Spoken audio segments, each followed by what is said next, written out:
तो उन चैनलों से ये लग रहा था कि कराची हमारा हो गया है, लाहौर हमारा हो गया है। किसी चैनल ने किसी को ये भी बताया कि हमने उनको पकड़ भी लिया है। जो कमेंट्री, जो विजुअल्स थे, वो ऐसा लग रहा था कि अध्यक्ष महोदय अब पीओके हमारा हो जाएगा। हालांकि सरकार के इंजनों को मैं टकराता हुआ देखता हूं, हो सकता है ये मेरा भ्रम हो, लेकिन पीओके के मामले में सभी इंजन हमें एक दिखाई देते हैं। और जहां पीओके पे पहुंचने तक की बात थी, कुछ लोग तो पीओके पर अभी बोलूंगा माननीय, मैं बताऊंगा, मैं उस पर ही बोलूंगा।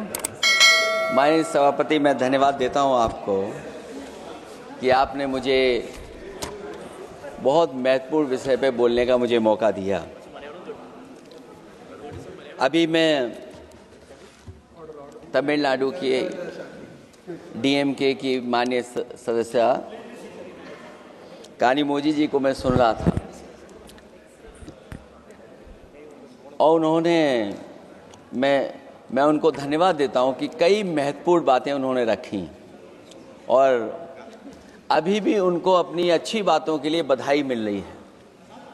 हमें खुशी है इस बात की कि विपक्ष में जो लोग हैं उनको बधाई मिल रही है, लेकिन सत्ता पक्ष के लोग जब बोल के जा रहे हैं तो उनके सदस्य भी उन्हें बधाई नहीं दे रहा कोई। अध्यक्ष महोदय, मैं धन्यवाद देता हूं आपका भी, और क्योंकि मैं उनकी बात सुन रहा था, उनकी बात सुनने से मुझे कुछ याद आया। मैं ये कहना चाहता हूं 2 लाइनों में कि मैं दुनिया को मनाने में लगा हूं। अध्यक्ष महोदय,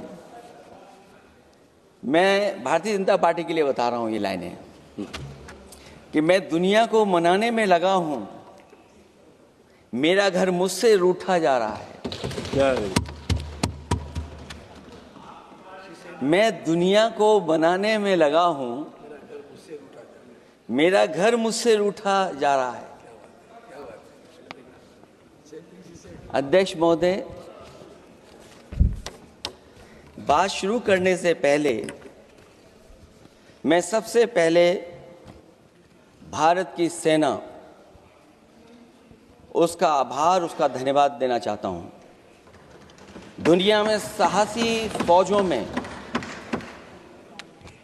गिनती अगर होती है तो हमारी भारत की सेना सबसे आगे दिखाई देगी।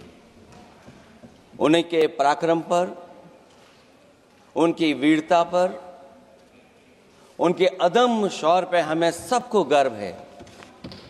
कोई ऐसा भारतीय नहीं होगा जिसको गर्व न हो।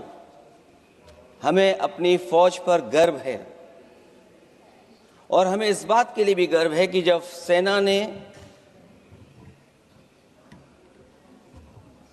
अपना ऑपरेशन शुरू किया